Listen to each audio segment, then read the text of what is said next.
Je vis à Madrid depuis 30 ans, mais je suis originaire de la Corogne, en Galice, au nord-ouest de l'Espagne. Et oui, je la Morrigne. C'est ainsi que nous, les Galiciens, appelons la nostalgie. La mer me manque, le vent sur mon visage, et un petit animal me manque aussi. Le voici, le percebe, le pousse-pied. Comment ça, vous le trouvez laid? Regardons-le de plus près. Il mesure entre 4 et 12 centimètres. Son corps est divisé en deux parties. La griffe, formée de 20 plaques calcaires grisâtres, c'est là que se cachent ses organes vitaux et sa bouche. Le pousse-pied n'a ni yeux ni cœur. La partie inférieure est un pédoncule charnu recouvert d'écailles d'un brun rougeâtre. À la base du pédoncule, on trouve une glande qui sécrète une sorte de ciment avec lequel le pousse-pied s'accroche au rocher. Il passe toute sa vie adulte accroché à un rocher. Mais dans sa jeunesse, il est libre.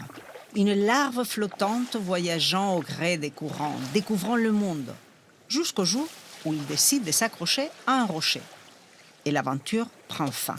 Il reste là, pour toujours, sans pattes, sans échappatoire. Mais attention, pas sur n'importe quel rocher.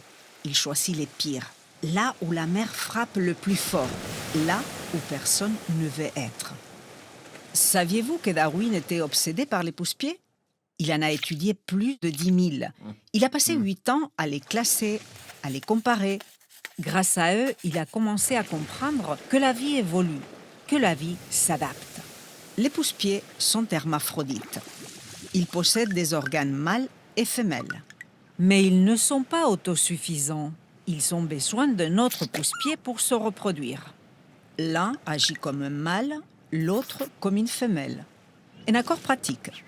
L'important, c'est qu'il y ait un autre pousse-pied à proximité. Malgré leur apparence, les pousse-pieds se mangent. Et croyez-moi, ils sont délicieux.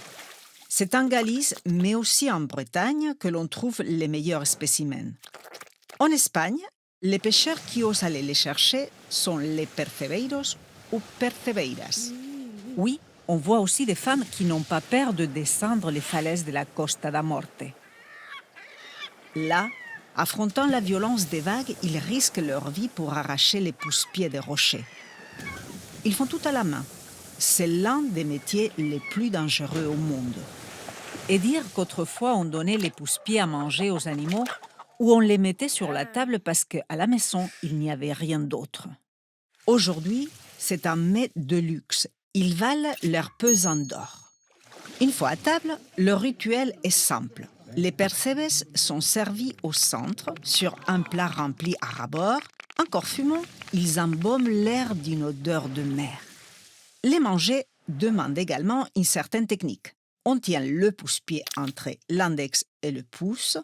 On casse la coquille au niveau de l'ongle, comme ça. On le tire vers l'extérieur rapidement, presque comme un claquement vers l'assiette. Cela permet d'éviter les inévitables éclaboussures de saumure sur les vêtements ou le visage. Chez moi, nous sommes 4 sœurs. Et quand il y a des pousse-pieds, c'est une compétition. On voit qui remplit le plus son assiette de coquilles, qui le s'ouvre le plus vite. Nous sommes des ninjas de pousse-pieds. C'est pour tout cela qu'il me manque. Parce que ce n'est pas seulement ce que vous mangez, c'est comment vous le mangez, avec qui et où. C'est la mer, c'est la famille, c'est la Galice. Alors, je vis à Madrid, mais je reste accroché à mon rocher, comme n'importe quel pousse-pied.